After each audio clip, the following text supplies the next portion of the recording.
So today we're going to be looking at the Godox S3 bracket. This is the upgraded version of the Godox S2 bracket that is used mainly to hold a speed light.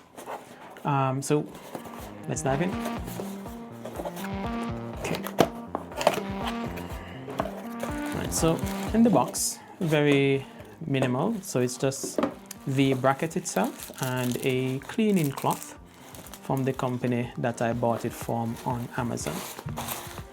The design of it is very similar to the previous version, right? Just that it is a little bit smaller and some of the components have been adjusted slightly.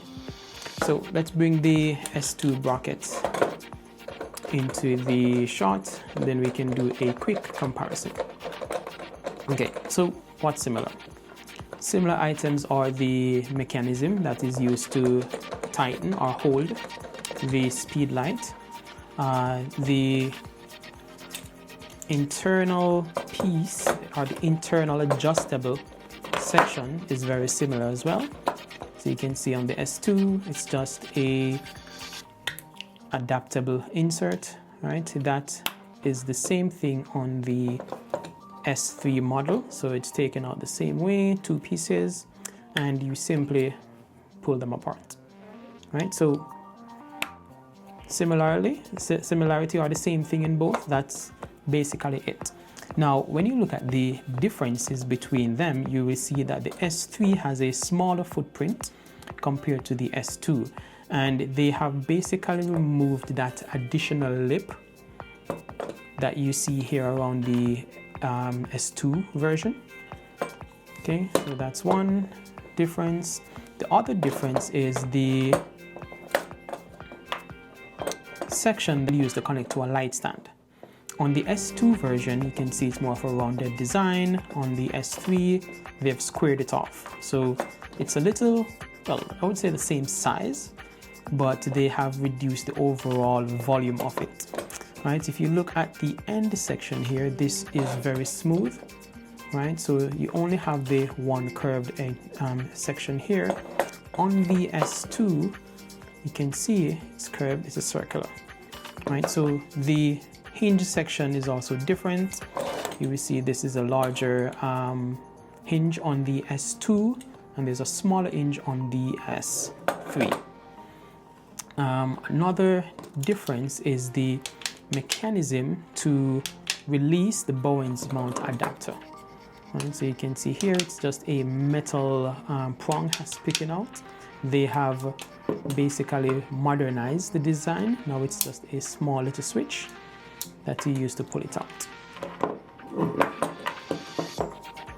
Okay, the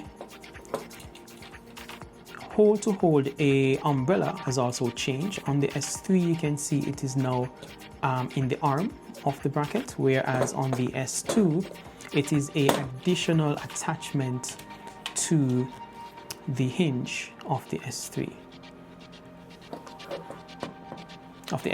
sorry. Now looking at the front, right, you will see, let me adjust this.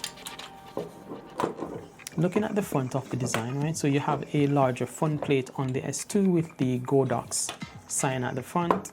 On the S3, that additional plate has been removed, and the branding is now on the side of the bracket, so on both sides. The main purpose of these brackets is to hold speed lights necessarily and allow you to use a Bowen's mount modifier with them. Okay, so on my left here, I have the Godox TT350, first speed light I had. On the right, I have the newer Z3R. Now with the TT350, and that is why they give us the additional adjustments, for me to place this here, I will have to adjust the mechanism, then place this horizontally here and tighten.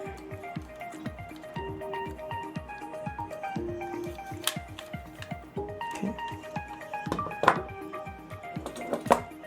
with the S3, or with the, for the round head items, round head speedlights, what I will have to do is remove this midsection, detach the inner piece,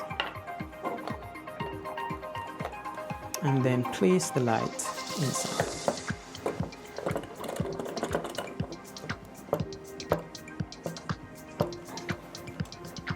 This is what it looks like.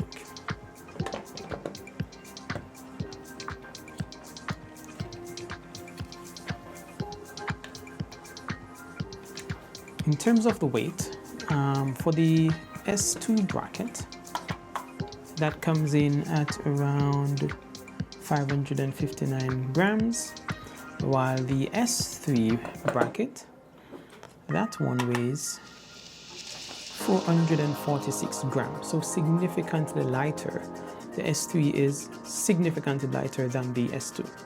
And there you have it, the Godox S3 bracket. Now I'm going to be using these two brackets continuously going forward. If I do see any differences or anything better on the S3 compared to the S2, I will do a video to let you know what I've seen in terms of durability and so forth. But in terms of build quality, both are well built. I've never had any issues using the S2 before, and I expect the same with the S3. Right, thanks for watching. See you in the next one.